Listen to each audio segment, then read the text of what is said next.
नमस्कार. ठरलं तर मग मालिकेचा आजचा भाग तुम्ही पाहताय आणि खरं तर आजचा भाग खूप उशिरा आल्यामुळे रिव्ह्यू द्यायला देखील उशीर होतोय. पण आजच्या भागामध्ये देखील नेहमीप्रमाणे खूप छान ट्विस्ट दाखवलाय. आता पळून चाललेल्या प्रियाला चांगलंच चिखलात लोळवत सायलीच्या मैत्रिणींनी परत अन्नपूर्णा निवासामध्ये आणून सोडलंय. चला तर मग आजच्या भागाला सुरुवात करूयात. तर आता इकडे पहिला सीन दाखवलाय तो पोलीस स्टेशन मधला, जिथे की आता संतोष त्याच्या सगळ्या गुन्ह्यांची कबुली देत असतो आणि इन्स्पेक्टर सावंत ते सगळं काही त्याचा कबुलीनामा रेकॉर्ड करून घेतात. आता संतोष सांगतो की हा खून मी नाही तर प्रिया मॅडमने केलाय आणि त्या रात्री काय घडलं होतं, प्रियाने कशा प्रकारे शांताचा खून केला, त्यानंतर तिने संतोषच्या मदतीने सगळे पुरावे कसे नष्ट केले आणि या शांताच्या डेड बॉडीची कशी विल्हेवाट लावली, हे सगळं काही जसं घडलं तसं आता तो सगळ्यांसमोर सांगत असतो. आणि खरं तर त्याला खूप पश्चाताप होत असतो प्रियाची साथ दिल्याचा. आणि तो सांगतो की यापुढे मी एकही गुन्हा करणार नाहीये. त्यावर अर्जुन त्याला सांगतो की हे आम्हाला नाही, तुला जी व्यक्ती भेटायला आली आहे ना तिला सांग. आणि खरं तर संतोषची बायको आता संतोषला भेटायला तिथे आलेली असते आणि ती संतोषला सगळं काही खरं सांगून टाकते आणि सांगते की अर्जुन आणि सायली तिचं ऑपरेशन देखील करवून घेणार आहेत. त्यावर अर्जुन सांगतो की हे बघ, तू प्रियाची साथ दिल्यामुळे तुला थोडीफार शिक्षा होईलच, पण तुझी शिक्षा कमी होईल हे मी पाहीन. तर तितक्यातच आता अर्जुनला सायलीचा फोन येतो आणि आता सायली त्याला सांगते की तिला पूर्ण आजींच्या खोलीमध्ये ते रक्ताने माखलेलं पोतं, अर्जुनच्या गाडीची नंबर प्लेट आणि रक्ताने माखलेले हँडग्लोव्ज वगैरे सापडलेत. आता अर्जुन हे सगळं चैतन्याला आणि इन्स्पेक्टर सावंतांना सांगतो आणि ते देखील हे सगळं काही ऐकून शॉक होतात. त्यावर आता चैतन्य तर जाम शॉक झालाय आणि बोलतो की म्हणजे हे सगळं प्रियाने पूर्ण आजीच्या खोलीमध्ये लपवलं होतं. त्यावर इन्स्पेक्टर सावंत देखील बोलतात की हा तर खूप महत्वाचा पुरावा आहे आपल्याकडे. संतोष देखील त्यांना खात्री करून सांगतो की हे सगळे शांताच्या खुनाचेच पुरावे आहेत. तर अर्जुन देखील बोलतो की आता मात्र प्रियाची सुटका नाही, आता प्रियाच्या विरोधामध्ये आपल्याकडे स्ट्रॉंग असे पुरावे आहेत.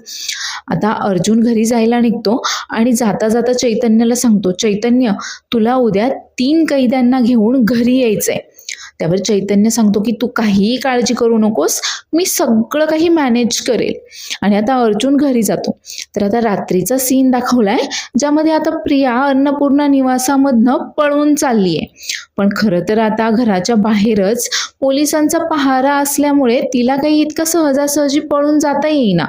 त्यामुळे आता ती दुसऱ्या दरवाजाने घरामध्ये शिरते आणि आता तिथे ठेवलेले ते फ्लॉवर पॉट वगैरे असतात, ती मुद्दाम ते पाडून आवाज करते.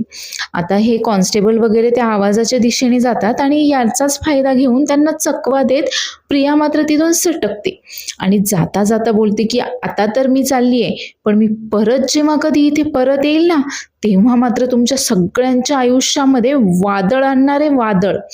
आणि आता ती बस स्टॉपवर बसची वाट पाहत असते, पण बराच वेळ झाला काही बस येईना. तेवढ्यातच सायलीची एक मैत्रीण मंजिरी तिथून जात असताना ती सायलीला लगेच फोन करते सांगण्यासाठी की तिने प्रियाला इथे बस स्टॉपवर पाहिलंय म्हणून. आता खरं तर खूप रात्र झालेली असते, सायली आणि अर्जुन गाढ झोपेत असतात. आता एवढ्या लेट मंजिरीचा फोन आल्यावर सायली तिला विचारते, काय ग मंजिरी, अगं एवढ्या लेट फोन केलाय, सगळं काही ठीक आहे ना? त्यावर मंजिरी सांगते की नाही, काही ठीक नाहीये असंच वाटतंय मला तर. त्यावर सायली बोलते, अगं घरी काही झालंय का तुझ्या? त्यावर मंजिरी सांगते, अगं नाही ग, मी इथे शहा बस स्टॉपवरून जात होते, मला इथे प्रिया दिसली. अगं ती तर पनवेल सोडून जाण्याच्या बेतात दिसतीये मला. आता हे ऐकल्यावर सायली देखील खूप शॉक होते आणि सायली जोरात ओरडते, काय? एक एक काम कर, तिला कुठेही जाऊन देऊ नकोस, तिच्यावर लक्ष ठेव तू. आता सायली एवढ्या मोठ्याने ओरडल्यामुळे अर्जुन देखील एव्हाना आता तिच्या आवाजाने जागा झालेला असतो. त्यावर मंजिरी देखील सांगते की तू काही काळजी करू नकोस, मी आता हिला कुठेही जाऊ देत नाही. पहा, आता काळजी करण्याची गरज मला नाही, प्रियाला आहे. तर आता तिथे काही बस येईना म्हणून प्रिया आता दुसऱ्या चौकामध्ये जाऊन काही ऑटो वगैरे मिळते का पाहण्यासाठी दुसऱ्या चौकाच्या दिशेने जाते. तर मंजिरी देखील तिचा बरोबर पाठलाग करते. तर सायली आणि अर्जुन आता इकडे स्टोर रूममध्ये येऊन खात्री करून घेतात की प्रिया खरंच पळून गेली आहे की काय. तर खरंच प्रिया पळून गेलेली असते आणि तिथे कोणीही नसतं. त्यावर आता अर्जुन बोलतो की तू बोलली होतीस ना मंजिरीला, तू तिच्या मदतीसाठी तू कोणाला तरी पाठवतीयस. मी इन्स्पेक्टर सावंतांना लगेच फोन करतो. त्यावर सायली बोलते, नाही, मला माहित आहे अशी एक व्यक्ती की जी अगदी शिताफीने प्रियाला पकडून आणेल. त्यावर अर्जुन विचारतो, कोण? सायली बोलते की रमा. आणि सायली आता लगेच रमाला फोन करते आणि बोलते की रमा, अगं खरंच माफ कर मला, मी खूप उशिरा फोन करतेय तुला, पण अगं कामच तसं आहे. अगं प्रिया जी इथे आमच्या घरामध्ये पोलिसांच्या नजरकैदेत होती ती आता पळून गेलीये आणि मंजिरी देखील तिचा पाठलाग करते. तुला जमेल ना ग तिला पकडायला? तुला जमेल ना मंजिरीची मदत करायला? त्यावर ही रमा देखील सांगते, मी लगेच मंजिरी सोबत बोलते आणि लगेच त्या प्रियाला पकडते. तू काही एक काळजी करू नकोस. अगं मैत्रिणी असतातच कशाला, अशा वेळेस मदत नाही करणार तर कधी करणार बरं? तर इकडे मंजिरी आता प्रियाचा पाठलाग करताना दाखवली आहे आणि प्रिया आता धावून धावून चांगली थकलेली असते. तर मंजिरी तिला मागून आवाज देऊन विचारते, प्रिया अगं थकलीस काय ग? आता प्रिया मात्र जाम घाबरते मंजिरीला समोर पाहून. त्यावर आता मंजिरी बोलते की अगं बघ ना, तू पण थकलीस आणि पळून पळून मलाही थकवलंस बरं. त्यावर आता प्रिया बोलते, तू तू इथे काय करतेयस? त्यावर आता मंजिरी तिला सांगते, तुला काय वाटलं, तू काय पळून चालली होतीस का पोलिसांना चकवा देऊन? पण मी असताना तुला कसं पळून जाता येईल बरं? मी तुला इथून फरफटत नेऊन सायली आणि अर्जुन समोर हजर करणार आहे. आता मात्र प्रिया तिच्या तावडीतून सुटून पळून जायचा प्रयत्न करते. आता प्रिया एका बाजूला पळते तर मंजिरी बोलते की जा जा, त्या बाजूला पोलीस आहेत आधीपासूनच, जा, माझं काम सोपं होईल. आता प्रिया दुसऱ्या रस्त्याने पळायचा प्रयत्न करते. त्यावर मंजिरी बोलते की अगं तिकडे तर सायली अर्जुन दोघेही आहेत, मला तरी कशाला पळवतेस बरं, माझं काम अगदी सोपं होणार आहे, जा तू बिंदास त्या बाजूला. आता मात्र ही प्रिया चांगलीच घाबरली की आता कुठे पळू. आणि आता मंजिरीला तिला असं वाटतं की मी आता मंजिरीला चकवा देत पळाली आहे, पण तिला काय माहिती की ती मंजिरीला चकवा देत नाही पळाली आहे, मंजिरीनेच प्लॅन करून आता तिला तिथे पाठवलंय. तर आता प्रिया पळता पळता आता एका असं एक जागा असते, एक जिना वगैरे दाखवलाय तिथे, तिथे येऊन धडकते आणि बोलते की प्रियाला पकडणं काय एवढं सोपं आहे का? आणि खरं तर आता तिथे रमा हजर असते आधीपासूनच आणि रमा लगेच तिला आवाज देते, प्रिया अगं कुठे चालली होतीस बरं पळून? आता मात्र प्रिया जाम घाबरली आहे. खरं तर आता ती काही मंजिरी आणि रमाच्या तावडीतून काही आता ती सुटत नाहीये. तर आता प्रिया जाम घाबरली आणि बोलते की तू तू इथे काय करतेयस? आणि आता तिथून देखील ती पळून जाण्याचा प्रयत्न करते. त्यावर रमा बोलते की जा जा, तिकडे तर डेड एंड आहे आणि इकडे दुसरीकडे जाशील तर तिकडे आधीपासूनच पोलीस स्टेशन आहे, पळ, तुला कुठे पळायचं. आता मात्र प्रिया तिथून परत एकदा माग काढत आता दुसऱ्याच दिशेने पळते आणि ती परत एकदा आता मंजिरीला येऊन धडकते.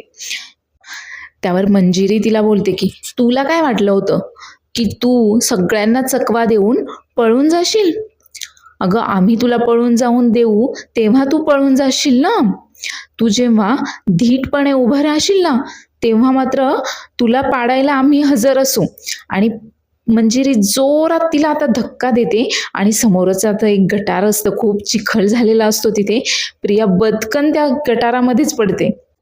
आता प्रिया खरं तर खूप चिखलाने माखलेली असते पूर्णपैकी आणि आता ती मंजिरीला विचारते की तू का माझ्या मागे लागली आहेस?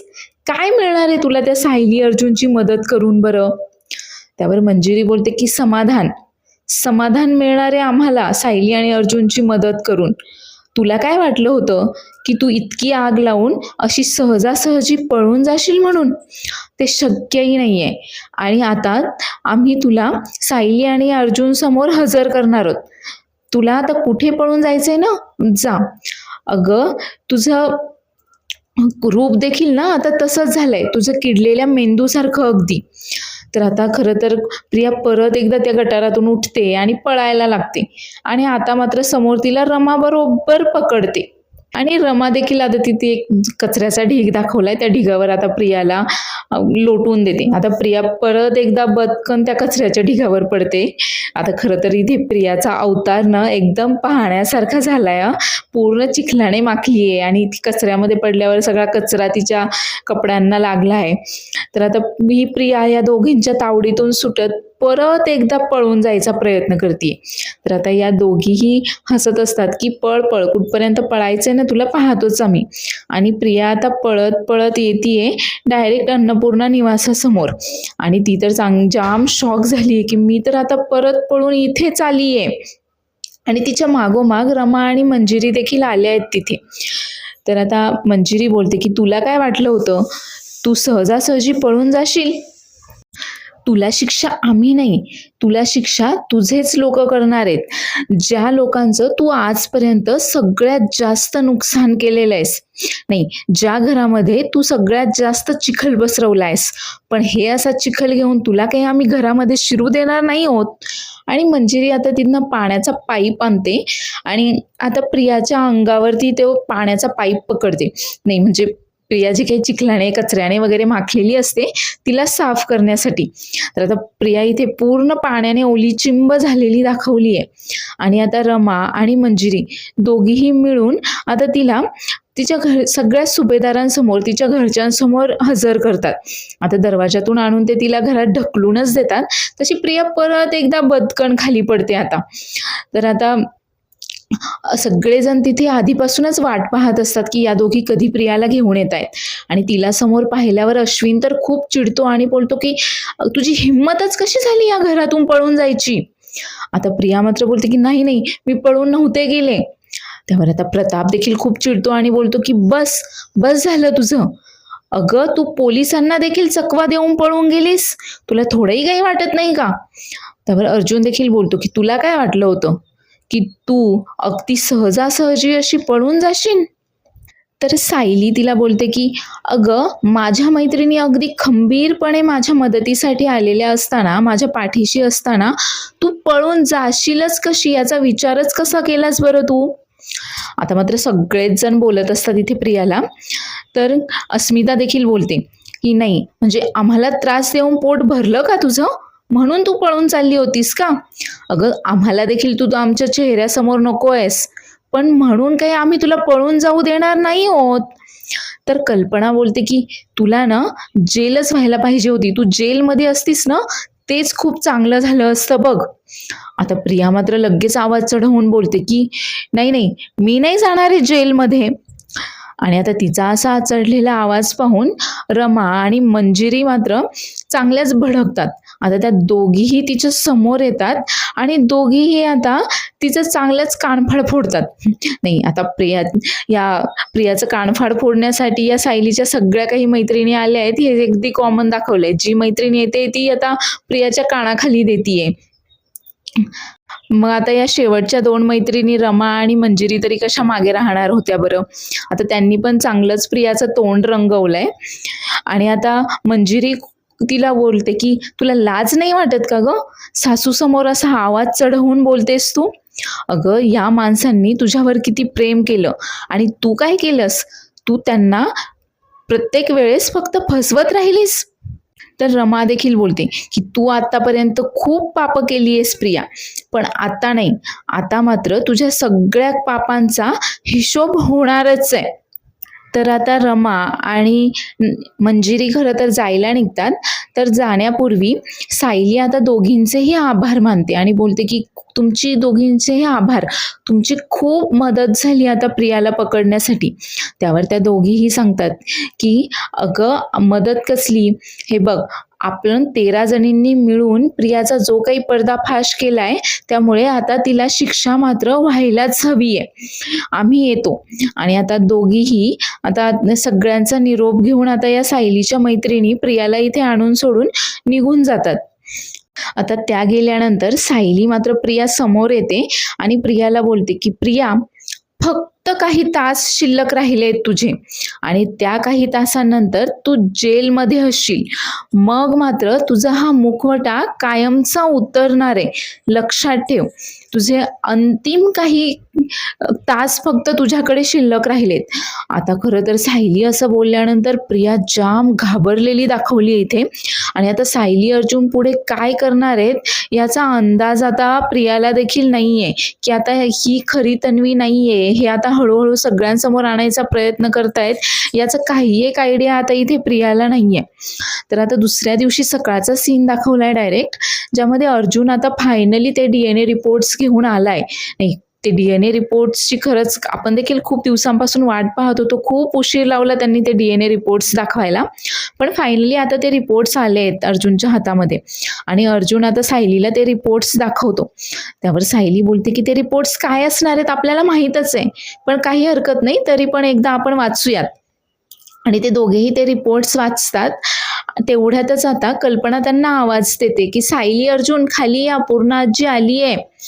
आणि आता सायली ते सगळे काही रिपोर्ट्स जे असतात ते पुराव्यांच्या फाईलमध्ये ठेवते आणि दोघेही आता पूर्ण आजीला भेटण्यासाठी खाली येतात. तर आधीच हॉलमध्ये सगळेजण जमा झालेले असतात. सुमन, प्रतिमा आणि रविराज देखील आलेले असतात पूर्णाजीला भेटायला. तर पूर्णाजी अस्मिताला भेटल्यानंतर सांगते की तू जा बरं, आधी बाळाला घेऊन ये, मला बाळाला पाहिल्याशिवाय राहवत नाहीये. त्यावर अस्मिता सांगते आजी अगं ते झोपलंय आणि त्याला जर आता उठवलं ना तर खूप रडेल, ते थोड्या वेळाने पाहू ना उठल्यावर. त्यावर कल्पना बोलते की पूर्ण अहो हे काय, अहो तुम्ही खूप दिवसांनी घरी आलाय एवढा प्रवास करून, जरा विश्रांती घ्या, मग दिवसभर तुम्हाला त्याच्याशी खेळायचंच आहे की. तितक्यात आता विमलताई लगेच बोलतात की पूर्ण आजी मी तुमच्यासाठी ना कॉफी बनवून आणते आणि पाणी आणते हं. तर प्रताप देखील बोलतो की पूर्णाई अगं हे काय, तू देवीच्या दर्शनासाठी म्हणून कोल्हापूरला गेलीस आणि तिथून मात्र तशीच यात्रेसाठी निघून गेलीस. नाही म्हणजे घरी येऊन आम्हा सगळ्यांना भेटून यात्रेसाठी गेली असतीस तरी चाललं असतं अगं. त्यावर पूर्णाई बोलते की अरे मी देवीच्या मंदिरामध्ये असतानाच मला गोड आनंदाची बातमी मिळाली मला पंतू झाल्याची. मग म्हटलं आता देवीचे आभार मानायला नकोत का, म्हणून मग मी तिथून तशीच यात्रेसाठी गेले. हो, पण या सगळ्या काळामध्ये एवढं काय काय घडून जाईल असं मला वाटलं देखील नव्हतं आणि तुम्ही कोणी देखील मला काहीही सांगितलं नाही, सगळं काही माझ्यापासून लपवून ठेवलंत ना. त्यावर आता कल्पना बोलते की नाही पूर्णाई, आम्ही तुमच्यापासून काही लपवलं नाहीये. त्यावर आता पूर्णाई सांगते की मला कालच सायली आणि अर्जुनने फोन करून सगळं काही सांगितलंय. त्यांनी सांगितलं नसतं तर मला काही समजलं देखील नसतं. त्यावर आता रविराज बोलतो की मग आपल्या सगळ्यांना इथे पूर्णाईला भेटण्यासाठी बोलावलंय का सायली अर्जुनने. त्यावर आता कल्पना बोलते खरं तर मलाही ते माहीत नाहीये, पण सायली अर्जुन बोलले होते की त्यांना आपल्या सगळ्यांशी काहीतरी बोलायचंय, काहीतरी सांगायचंय आपल्याला आणि म्हणूनच पूर्णाई आल्यानंतर आपल्या सगळ्यांना त्यांनी इथे बोलावलंय. आता तोपर्यंत सायली आणि अर्जुन देखील खाली आलेले असतात. तर आल्यावर आता सायली आणि अर्जुन पहिल्यांदा पूर्णा आजीची भेट घेतात आणि पूर्णा आईची तब्येत कशी आहे वगैरे चौकशी देखील करतात. त्यावर आता पूर्णा आजी बोलते की तुम्ही सगळं काही सांगितलंत मला, बरं झालं तुम्ही सगळं काही सांगितलंत, नाही तर मला समजलं देखील नसतं. त्यावर आता सायली बोलते की खरं तर आम्ही तुम्हाला सगळं काही सांगितलं नाहीये पूर्णा आजी, अजून पण काही गोष्टी आहेत की ज्या फक्त तुम्हालाच नाही तर घरात कोणाला देखील माहीत नाहीये. त्या सगळ्या गोष्टी आता तुम्हाला सगळ्यांना सांगायची वेळ आली आहे. आणि आता खरं तर सगळेजण आश्चर्याने पाहत असतात की अजून काय खरं सांगायचं राहिलंय बरं आपल्याला, या दोघांनी अजून काय लपवलंय आपल्यापासून. तर आता अर्जुन आणि सायली उठतात आणि अर्जुन सांगतो की सगळ्यात आधी ना तुम्ही सर्वांनी आता बसून घ्या, मग मी तुम्हाला सगळं काही सांगतो. तर आता सगळेजण बसलेले असतात. त्यावर आता अर्जुन सांगतो की आपल्या घरातील एक व्यक्ती अशी आहे की जिच्याबद्दल आम्हाला तुम्हाला सगळं काही सत्य आता सांगून टाकायचंय.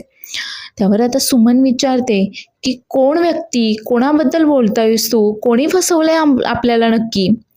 त्यावर आता सायली बोलते की सुमन काकू अहो आता असं म्हटल्यानंतर आपल्या डोळ्यासमोर एकच व्यक्ती यायला हवी आहे की नाही. आणि अर्जुन लगेच आता चैतन्याला आवाज देतो आणि चैतन्य आणि त्यांचे पोलीस कॉन्स्टेबल आणि सावंत लगेच आता प्रियाला घेऊन तिथे येतात. आता प्रिया एकदम अशी बिचाऱ्यासारखी तिथे उभी असते. तर प्रताप बोलतो की अरे अर्जुन आता त्यात नवीन काय बरं, आता फसवलंय म्हटल्यानंतर ही प्रियाच असणार फसवणारी आणि तिचे आता सगळे कट कारस्थानं आम्हाला माहीत झाले, सगळं काही समोर आलंय. आता नवीन काय माहिती करून घ्यायचंय बरं तिच्याबद्दल? त्यावर अर्जुन बोलतो की नाही, तिच्याबद्दल अजून खूप काही माहिती करून घ्यायचं राहिलंय आपल्याला. आणि आता पुढील भागामध्ये आपण पाहणार आहोत की अर्जुन आणि सायली आता घरच्यांना सांगतात की त्यांना आधीपासूनच संशय होता की ही खरी तन्वी नाहीच आहे आणि म्हणूनच त्यांनी धुलवडीच्या दिवशी तो ब्लड कॅम्प ऑर्गनाईज केला होता, कारण त्यांना या प्रियाचे ब्लड सॅम्पल्स हवे होते DNA टेस्टसाठी. आणि त्यावेळेला त्यांनी जेव्हा प्रियाचा ब्लड ग्रुप चेक केला तेव्हा त्यांना समजलं की प्रियाचा ब्लड ग्रुप O निगेटिव्ह नाहीच आहे, तो तर AB पॉझिटिव्ह आहे. आता हे ऐकल्यावर सगळेच जण शॉक होतात आणि अर्जुन त्यांना ते ब्लड रिपोर्ट्स देखील दाखवतो. आता सगळेजण ते ब्लड रिपोर्ट्स वगैरे पाहतात. तर आता तन्वी मात्र जाम घाबरली आहे आणि तिला खरं तर काहीच अंदाज नव्हता की सायली अर्जुनने हे सगळं काही कशासाठी केलंय म्हणून. तर आता उद्याच्या एपिसोडमध्ये आपल्याला पाहायला मिळणार आहे की सायली आणि अर्जुन आता एक एक पुरावा सादर करत ही तन्वी नाहीच आहे हे सत्य आता सुभेदारांसमोर आणतायत. त्यामुळे येणारे भाग खूप इंटरेस्टिंग असणार आहे, पाहायला विसरू नका. आणि आजचा एपिसोड आवडला असल्यास चॅनलला लाईक, शेअर आणि सबस्क्राईब करायला देखील विसरू नका. धन्यवाद.